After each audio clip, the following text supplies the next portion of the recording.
নমস্কার বন্ধুরা, আরও একবার চলে এসেছি একটা নতুন রেসিপি নিয়ে। আজকে বানাবো পটলের ঝাল। তোমরা পুরো রান্নাটা দেখতে থাকো। পটলটাকে আমরা দেখো ছিঁড়ে ছিঁড়ে এরকম করে একটু করে ছিঁড়ে করে কেটে নিয়েছি। দেখো পরিষ্কার করে ধুয়েও নিয়েছি কেটে।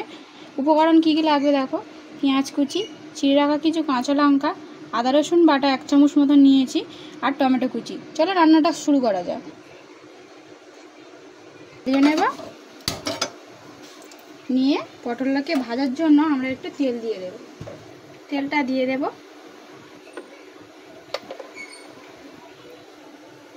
তেলটা আমাদের গরম হয়ে গিয়েছে, আর পটলগুলো দিয়ে দেব। দিয়ে ভালো করে ভেজে নেব এটাকে।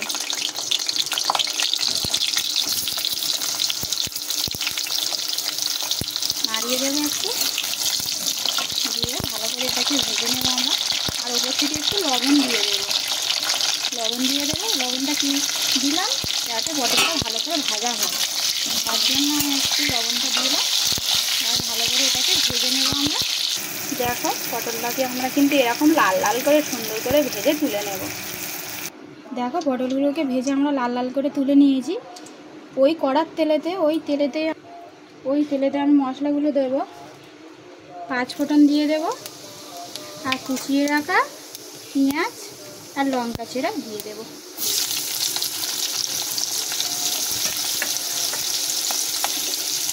দিয়ে এটা একটু ভাজা করে নেব। দেখো পেঁয়াজটা আমাদের লাল লাল করে ভাজা হয়ে গেছে। এবার 1 চামচ আদা রসুন বাটা দিয়ে দিলাম, আর টমেটো কুচিগুলো দিয়ে দেব।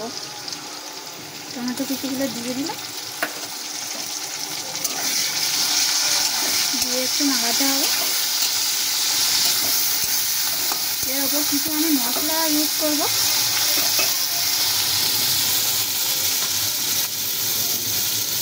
হলুদ গুঁড়ো 1 চামচ, লঙ্কার গুঁড়ো 1 চামচ, জিরের গুঁড়ো 1 চামচ, আর ধনের গুঁড়ো 1 চামচ দিয়ে এটাকে ভালো করে কষিয়ে নেব। টমেটোগুলোকে একটু ভেঙে দেব। দেখো কষানোটা রেডি হয়ে গেছে। এবার পরিমাণ মতন জল দিয়ে দেব। জলটা দিয়ে দেব পরিমাণ মতন।